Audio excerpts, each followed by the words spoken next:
ඉතින් කොහොමද යාළුවනේ? හැමෝම පිළිගන්නව අඳුරට එරෙහි සටනේ දෙවෙනි කොටස සමග. ඉතින් මෙතන ඉඳලා ඔයාලට කිසිම කම්මැලිකමක් නැතුව එක දිගට ලස්සන ෆැන්ටසි මූවි එකක් අරගෙන එන්න තියෙනවා අද. ඉතින් කලින් කොටසේ අවසන් වුණ තැන ඉඳලා ඉස්සරහට කතාව කියාගෙන යමු. අපේ කතාවේ කතානායකයා රජතුමා සටනට ඕන කරන සෙබළුන් සූදානම් කරන්න රාජධානිය පිටත් වෙලා යනවා.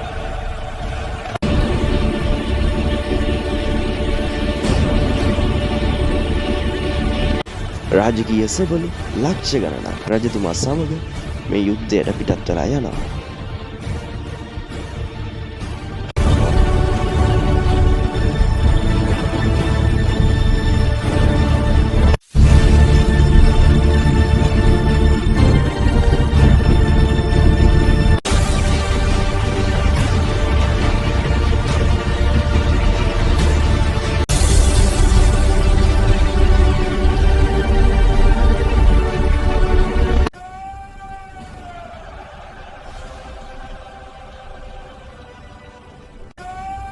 රාජධානයේ පිහිටි හැමලොක් කඳු පාමුල රජතුමා සහ රාජකීය සෙබළු එදා රාත්‍රියේ නවත්වා ගන්නවා.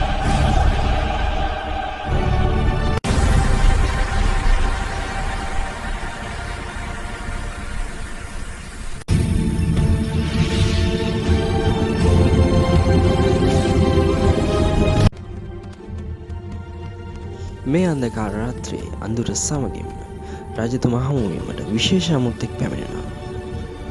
ඔයා ඉතින් තුන්වෙනි කොටසත් අරගෙන මම ළඟදීම එනවා. ගිහින් එන්න.